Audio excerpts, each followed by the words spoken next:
വലുത്, ഞങ്ങളാണ് വലുത്. ഇവിടെ നടക്കുന്നത് എന്താണെന്ന് അവർക്ക് അറിയത്തില്ല. അവരിങ്ങനെയൊന്നും ധ്യാനങ്ങളൊന്നും പങ്കെടുത്തിട്ടുള്ളവരല്ല. അതുകൊണ്ടാണ് ഞാനിവിടെ പല ധ്യാനങ്ങളും കൂടിയിട്ടുണ്ട്.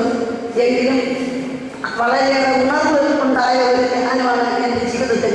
പ്രത്യേകിച്ച് പറയാനുള്ളത്, ഞാൻ ആദ്യ കുർബാന സ്വീകരിച്ചതിന് ശേഷം നല്ലപ്പോഴാണ് 9 കുർബാന അടുപ്പിച്ചെടുപ്പിച്ച് കൈക്കൊള്ളാനായത്.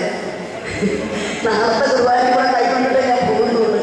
ഇത് പ്രശാന്തം പല പ്രാവശ്യം പറഞ്ഞ് നിത്യപൂജ കാണാൻ പോകണം, അർപ്പിക്കണമെന്നൊക്കെ പോകാനൊക്കെ പല പ്രാവശ്യം ഞാൻ കയ്യിൽ പൊക്കിയിട്ടുണ്ട്.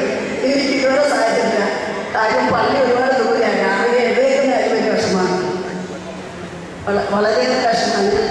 അതുകൊണ്ട് ഞാൻ ഈ ധ്യാനത്തിലൂടെയാണ് എനിക്ക് ആ ഒരു ഉറപ്പ് കിട്ടിയേക്കുന്നത്. ഇനി ഞാൻ പോകും, എനിക്കത് ഉന്മേഷം കിട്ടിയിട്ടുണ്ട്.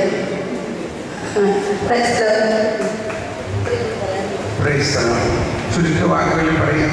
എനിക്ക് വേറൊരു കാര്യം, വ്യക്തിപരമായ പ്രാർത്ഥനയുടെ കടലാസ് മലയാളത്തിൽ ആർക്കെങ്കിലും കിട്ടിയിട്ടില്ലെങ്കിൽ ഇവിടെ ഈ സ്റ്റാളിലുണ്ട്. നിങ്ങൾക്ക് ആവശ്യമുള്ള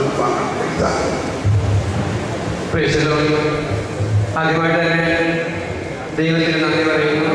അത് കഴിഞ്ഞിട്ട് ഞങ്ങളുടെ പ്രസാദത്തിന് ഏറ്റവും ഹൃദയത്തിൻ്റെ പൂർവ്വം നന്ദി പറയുക.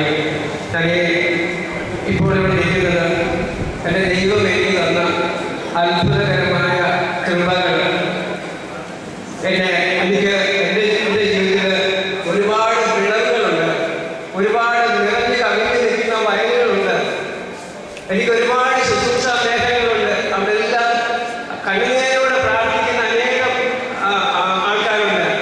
അവിടെയെല്ലാം എൻ്റെ കർത്താവിനെ പ്രഘോഷിക്കാൻ എനിക്ക് വ്യക്തമായ ഒരു അവസരം, വ്യക്തമായിട്ട് പഠിക്കാൻ പറ്റിയ ഒരു അവസരമായിരുന്നു ഇത്. കർത്താവ് ഓരോ നിമിഷവും എന്നെ നയിച്ചു